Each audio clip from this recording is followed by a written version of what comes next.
जय श्री राम, जय श्री राम। जयंत को जब विश्व में कहीं भी सहारा नहीं मिला तो वो फिर से श्री राम के चरणों में आ गया कि निज कृत कर्म जनित फल पायम, अब प्रभु पाहि सरन तकी आयम।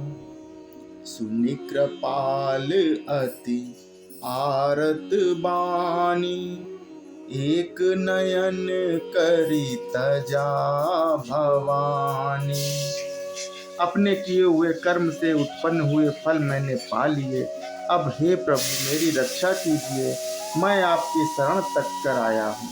शिव जी कहते हैं कि हे पार्वती, कृपालु श्री रघुनाथ जी ने उसकी अत्यंत दुख भरी वाणी सुनकर उसे एक आंख का काना करके छोड़ दिया।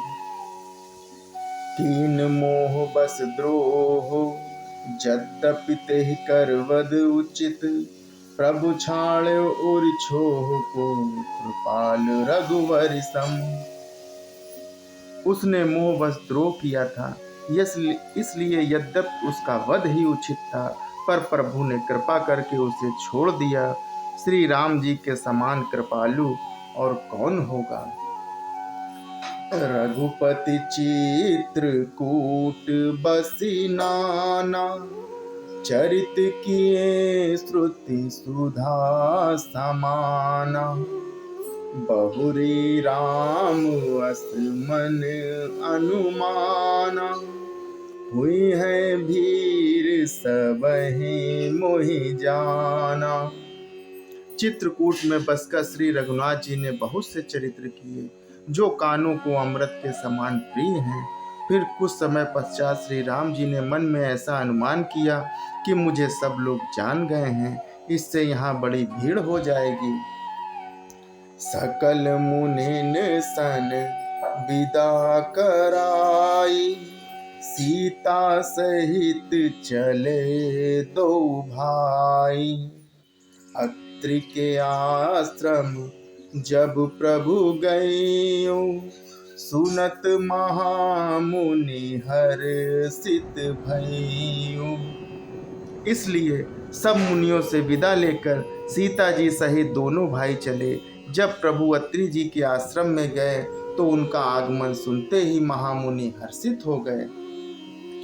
पुलकित गात अत्रि उठी धाय, देखे राम आतुर चली आए। करत दंडवत मुनि उरलाए, प्रेम बारि दो जन अनवाए। शरीर पुलकित हो गया। अत्रि जी उठकर दौड़े। उन्हें दौड़े आते देखकर श्री राम जी और भी शीघ्रता से चले आए। दंडवत करते हुए श्री राम जी को उठाकर मुनि ने हृदय से लगा लिया और प्रेमाश्रुओं के जल से दोनों भाइयों को नहला दिया। देखे राम छवि नयन जुड़ाने, सादर निज आश्रम तब आने। करि पूजा कही वचन सुहाए, दिए मूल फल प्रभु मन भाए। श्री राम जी की छवि देखकर मुनि के नेत्र शीतल हो गए। तब वे उनको आदर पूर्वक अपने आश्रम में ले आए। पूजन करके सुंदर वचन कहकर मुनि ने मूल और फल दिए जो प्रभु के मन को बहुत रुचे, यानी कि प्रभु के मन को बहुत भाए। प्रभु आसन आसीन भरी, लोचन शोभा निरखी। मुनिवर परम प्रवीण, जोरी पानी स्तुति करत। प्रभु आसन पर विराजमान हैं। नेत्र भरकर उनकी शोभा देखकर परम प्रवीण मुनि श्रेष्ठ ने हाथ जोड़कर उनकी स्तुति की। के नमामि भक्त वत्सलम, कृपालशील कोमलम। भजामि ते पन्दाबुजम, अकामि नाम स्वाधामदम। निकाम श्याम सुंदरम, भवाबुनाथ मंदरम। प्रफुल्ल कंजलोचनम मदादि दोष मोचनम प्रलंब बाहु विक्रम प्रभो प्रमेय वैभवम निसंग चाप सायकम धरम त्रिलोक नायकम दिनेश वंश मंडनम महेश चाप खंडनम मुनित्र संत रंजनम सुरारि वृंद भंजनम मनोज वैरि वंदितम अजादि देव सेवितम विशुद्ध बोध विग्रहम समस्त दूषणापहम नमामि इंद्र आपति सुखाकरम संतागतिम भजे सशक्ति सानुजम सचीपति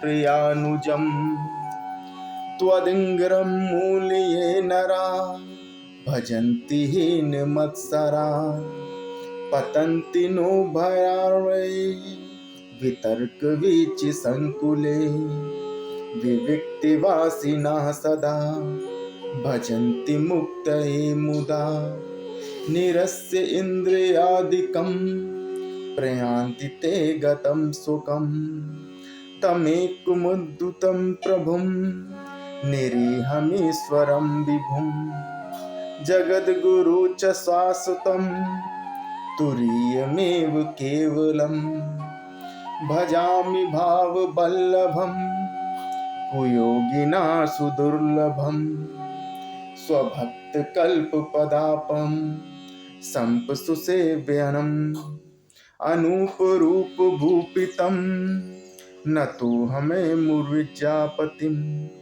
प्रसीद में नमामि ते पदाब्जे भक्ति देहि मे पठन्ति ये स्तंभ इंदम नरादिर्णं ते पदम व्रजन्ति नात्र संशयम् त्वधिक भक्त संसुता।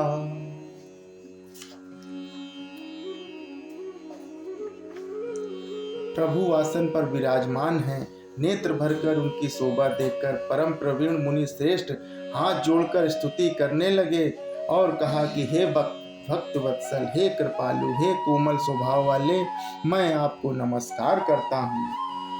निष्काम पुरुषों को अपना परम धाम देने वाले आपके चरण कमलों में मैं बसता हूँ। आप नितांत सुंदर, स्वयं संसार आवागमन रूपी समुद्र को मथने के लिए मंद्राचल रूपी फूले हुए कमल के समान नेत्रों वाले और मद आदि दोषों से छुड़ाने वाले हैं। हे प्रभु, आपकी लंबी भुजाओं का पराक्रम और आपका ऐश्वर्य अप्रमेय, बुद्धि के परे अथवा असीम है।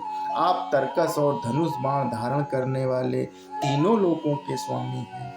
सूर्य वंश के भूषण, महादेव जी के धनुष को तोड़ने वाले, मुनि राज और संतों को आनंद देने वाले तथा देवताओं के शत्रु और असुरों के समूह का नाश करने वाले हैं। आप कामदेव के शत्रु महादेव जी के द्वारा बंदित हैं। ब्रह्मा आदि देवताओं से सेवित विशुद्ध ज्ञानमय विग्रह और समस्त दोषों को नष्ट करने वाले हैं। हे लक्ष्मण जी, लक्ष्मीपति, हे सुखों की खान और सत्पुरुषों की एकमात्र गति, मैं आपको नमस्कार करता हूँ। हे सचपति, इंद्र के प्रिय छोटे भाई वामन जी, स्वरूपा शक्ति श्री सीता जी और छोटे भाई लक्ष्मण जी सहित आपको मैं भजता हूँ। जो मनुष्य डाह रहित होकर आपके चरण कमलों का सेवन करता है, वे तर्क वितर्क अनेक प्रकार के संदेह रूपी तरंगों से पूर्ण संसार रूपी समुद्र में नहीं गिरते हैं। जो एकांतवासी पुरुष मुक्ति के लिए इंद्रियादि का निग्रह करके उन्हें विषयों से हटाकर प्रसन्नता पूर्वक आपको भजते हैं, वे स्वर्गीय गति को अपने स्वरूप को प्राप्त होते हैं। उन आपको जो एक अद्भुत प्रभु, इच्छा रहित ईश्वर, व्यापक जगत गुरु, सनातन, तुरीय और केवल अपने स्वरूप में स्थित हैं तथा जो भाव प्रिय कुयोगियों विषय पुरुषों के लिए अत्यंत दुर्लभ है, अपने भक्तों के लिए कल्प वृक्ष अर्थात इनकी समस्त कामनाओं को पूर्ण करने वाले, सम पक्षपात रहित और सदा सुख पूर्वक सेवन करने योग्य मैं निरंतर भजता हूँ। हे अनुपम सुंदर, हे पृथ्वीपति, हे जानकीनाथ, मैं आपको प्रणाम करता हूँ। मुझ पर प्रसन्न होइए, मैं आपको नमस्कार करता हूँ। मुझे अपने चरण कमलों की भक्ति दीजिए। जो मनुष्य इस स्तुति को आदर पूर्वक पढ़ते हैं वे आपकी भक्ति से युक्त होकर आपके परम पद को प्राप्त होते हैं, इसमें बिल्कुल भी संदेह नहीं है। जय श्री राम, जय श्री राम।